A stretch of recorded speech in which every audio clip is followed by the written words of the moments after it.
नमस्कार विद्यार्थियों, मैं Maryam Bano, assistant professor, government PG college Ratangarh.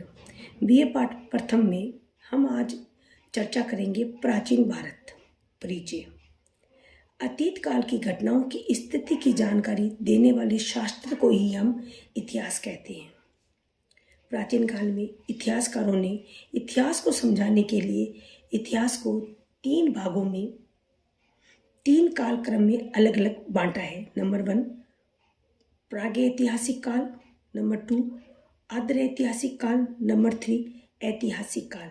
हम चर्चा करते हैं प्रागैतिहासिक काल। इस काल का इतिहास पूर्णतः पुरातात्विक साधनों पर निर्भर है। इस काल का कोई लिखित साधन उपलब्ध नहीं है, क्योंकि मानव का जीवन अपेक्षाकृत असभ्य व बर्बर था। मानव सभ्यता के इस प्रारंभिक काल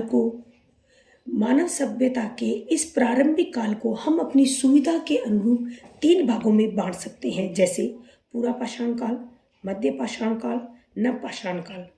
विस्तृत चर्चा करने के लिए हम प्रथम बिंदु पर चर्चा करते हैं पूरा पाषाण काल। हैंड एक्स, क्लीवर, स्केलर आदि विशिष्ट उपकरणों पर आधारित पूरा पाषाणकालीन संस्कृति के अवशेष सोहन नदी घाटी, बेलन नदी घाटी, नर्मदा नदी घाटी व भोपाल के पास भीमबेटका नामक चित्र शैलाश्रियों से प्राप्त हुए हैं। नंबर 2 मध्य पाषाण काल। मध्य पाषाण काल में प्रयुक्त होने वाले उपकरण बहुत छोटे होते थे, इसीलिए उन्हें माइक्रोकोलिथ कहते हैं। राजस्थान में बगौर पशुपालन का प्राचीनतम साक्ष्य इस काल में प्रस्तुत होता है। इस काल में मानव के अस्थिपंजर का सबसे पहला अवशेष प्रतापगढ़, यूपी के सराय नाहर व मदहा नामक स्थान से प्राप्त हुआ है। नंबर 3 नव पाषाण काल। नव पाषाण युग के प्रथम प्रस्तर उपकरण यूपी के टॉस नदी घाटी के सर्वप्रथम 1860 में लेमुन-सूरिया से प्राप्त हुए। नव पाषाण युगीन प्राचीनतम बस्ती पाकिस्तान में स्थित बलूचिस्तान प्रांत में मेहरगढ़ में है। मेहरगढ़ में कृषि के प्राचीनतम साक्ष्य मिले हैं। नव पाषाणकालीन स्थल है ब्रुजहोम, गुफराल। ब्रुजहोम से प्राप्त कब्रों में पालतू कुत्तों को मालिक के साथ दफनाए जाने के प्रमाण मिले हैं। एक अन्य स्थल है नव पाषाण काल में चिराद, जो वर्तमान में बिहार प्रांत में है। यहाँ पर हमें हड्डियों के उपकरण मिले हैं, जो विशेषतः हिरण के सींग से बने हैं। ये हमें ताम्र पाषाण संस्कृति का भी उल्लेख करते हैं। इलाहाबाद के पास कोल्डी हवा एकमात्र ऐसा नव पाषाणकालीन स्थल है जहाँ हमें प्राचीन चावल के साक्ष्य मिले हैं। निश्चित रूप से नव पाषाण युगीन लोग कृषक समुदाय से संबंधित थे।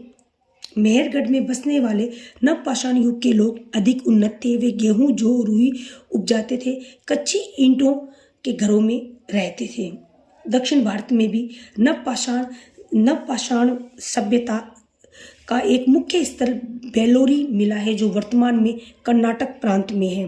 कुंभकारी का सर्वप्रथम उल्लेख इसी नव पाषाण काल में हमें मिलता है। नव पाषाण काल की सबसे प्रमुख उपलब्धि है खाद्य उत्पादन का आविष्कार, पशुओं के उपयोग की जानकारी व ग्राम्य जीवन का विकास। इसी क्रम में आद्य ऐतिहासिक काल के बारे में हम कहेंगे। ये काल साहित्यिक व पुरातात्विक दोनों प्रकार के साधनों पर निर्भर है।